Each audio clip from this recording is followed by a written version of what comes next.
Quel est le din concernant la Serouda de Rosh Chodesh? Est-ce qu'il y a obligation de manger un repas pendant Rosh Chodesh? La halakha, il est qu'il est interdit de jeûner, mais il n'y a pas d'obligation de prendre un repas avec du pain.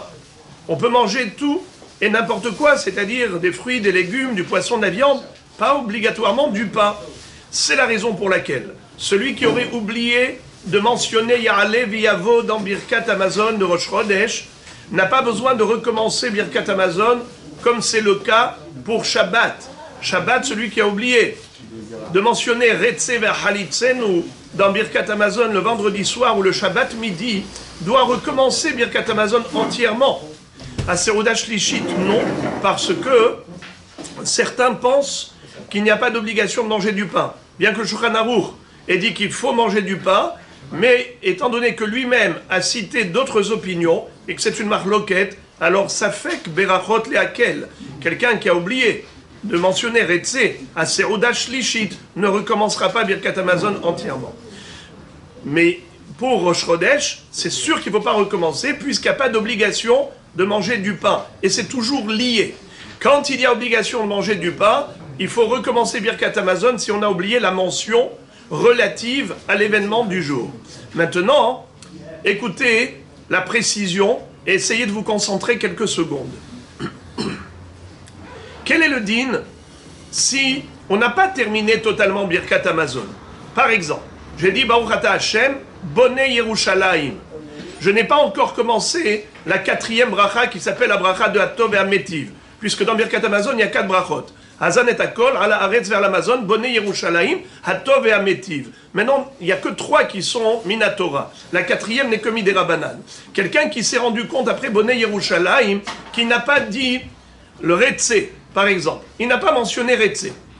Ou il a oublié Ya'ale v'yavo Yom Tov. Qu'est-ce qu'il fait? Il va recommencer la Birkat Hamazon? Non. Il y a une bracha de rattrapage. Alors je vous invite à regarder, quand vous en aurez l'occasion, le Patach Eliyahu, dans la page 378, qui est la page du Birkat Hamazon, est très complet, dans le sens où il a mentionné, cité, toutes les brachot de rattrapage. Dans le cas où la personne s'est rendue compte qu'elle n'a pas dit Ya'ale v'yavo, ou qu'elle n'a pas dit Retze v'Halitzenu le jour de Shabbat, tant qu'elle n'a pas commencé la 4e bracha qu'on appelle Birkat Hatov et Ametiv, n'est-ce pas? La'ada el avinu malkenu adirenu borenu. Tant qu'il n'a pas commencé cette bracha, il y a une bracha de rattrapage. Mais attention, et c'est là que je voudrais attirer votre attention, la différence entre Shabbat et Yom Tov et Rosh Chodesh. La bracha de rattrapage de Shabbat, elle se fait avec le nom d'Hachem.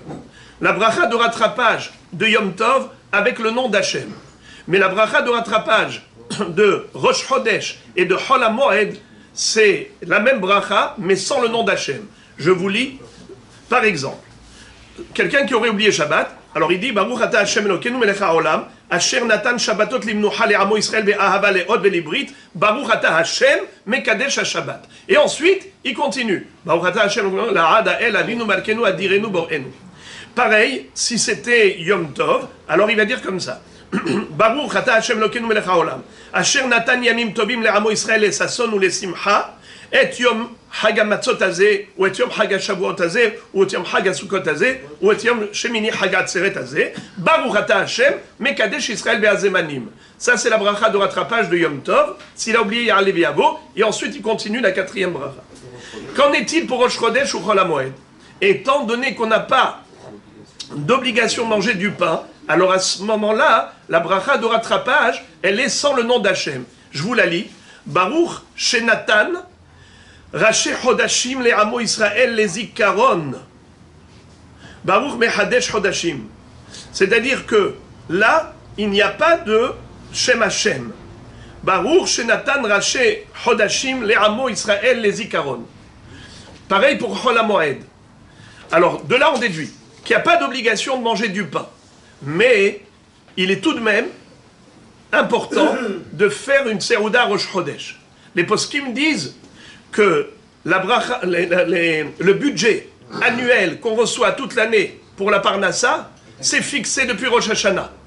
Depuis Tishri jusqu'à Tishri, tout est fixé. Sauf les Hotzaot de Shabbat, de Yom Tov, de Talmud Torah. Pour cela, Kol hamosif mosifim lo. Alors pour ceux qui aiment les choses, regardez comment c'est beau. Mezonotav shel adam ktsuvin lo mitishri atishri chutz mitishri. Regardez la beauté. Toutes les maisons, la parnassa de l'homme, elle est fixée de Tishri à Tishri, à l'exception de Tishri. Regardez, comptez avec les doigts. Tishri, Tav. C'est quoi Tav? Talmud Torah. Shin, Shabbat, Resh, Rosh Chodesh, Yud, Yom Tov. La Seouda de Shabbat, de Yom Tov et de Rosh Chodesh, Kol hamosif mosifim lo. D'ailleurs, quelqu'un qui aime certains plats, qui les réserve pour Rosh Chodesh. Il y a quelqu'un qui aime le steak et les frites. Eh bien, steak et frites, quand est-ce qu'on va manger steak et frites? Rosh Chodesh, tu vas faire à la Esh. Au lieu de manger ça en temps normal, eh bien, réserve tes bons plats. Si tu n'as pas un budget pour te permettre de le faire tout le temps, alors réserve cela pour le Rosh Chodesh. Une belle table, tu vas dresser les Revod Rosh Chodesh. Voilà, Rabotai, concernant le din de Ya'aleh V'Yavo et la Seouda de Rosh Chodesh, où on nous dit dans les poskim que Kol hamosif mosifim lo, plus tu rajoutes, plus tu auras de la bracha.